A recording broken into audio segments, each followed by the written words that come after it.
వచ్చి కేవలం 15 నిమిషాల్లోనే ఎక్కేస్తుందనమాట. దాని తర్వాత 16 GB RAM, 128 GB internal storage ఉంది. యాక్చువల్గా అయితే గిన దీని గురించి నేను తర్వాత చెప్తాను ఇదే వీడియోలోనే.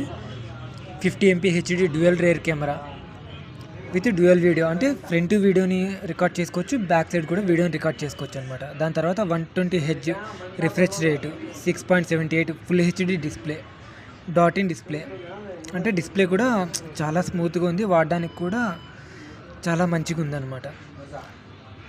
120 రిఫ్రెష్ రేట్తో వస్తుంది కాబట్టి కొంచెం యూజర్ ఎక్స్పీరియన్స్ అనేది బెటర్గా ఉంటుంది నార్మల్ ఫోన్స్తో చూసుకున్నట్లయితే గిన. దాని తర్వాత ఇక్కడ ప్రాసెసర్ తీసుకున్నట్టయితే గిన డైమెన్సిటీ 6080 5G ప్రాసెసర్.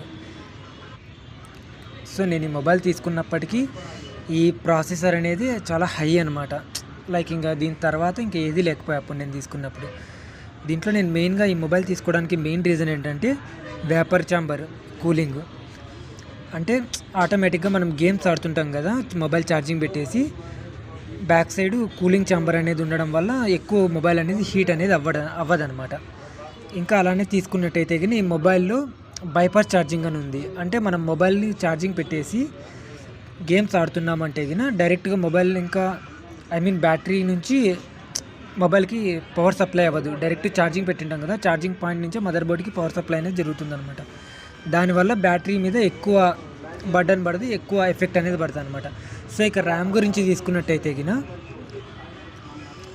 ఇక్కడ మనం ర్యామ్ గురించి తీసుకున్నట్టయితే కన్నా ఇక్కడ వాళ్ళు ఇన్బుల్ట్గా 8 GB ర్యామ్ ఇచ్చారు. దాని తర్వాత మనకి రోమ్లో ఇంకా అంటే నేను తీసుకున్నటువంటి సెగ్మెంట్ వచ్చేసి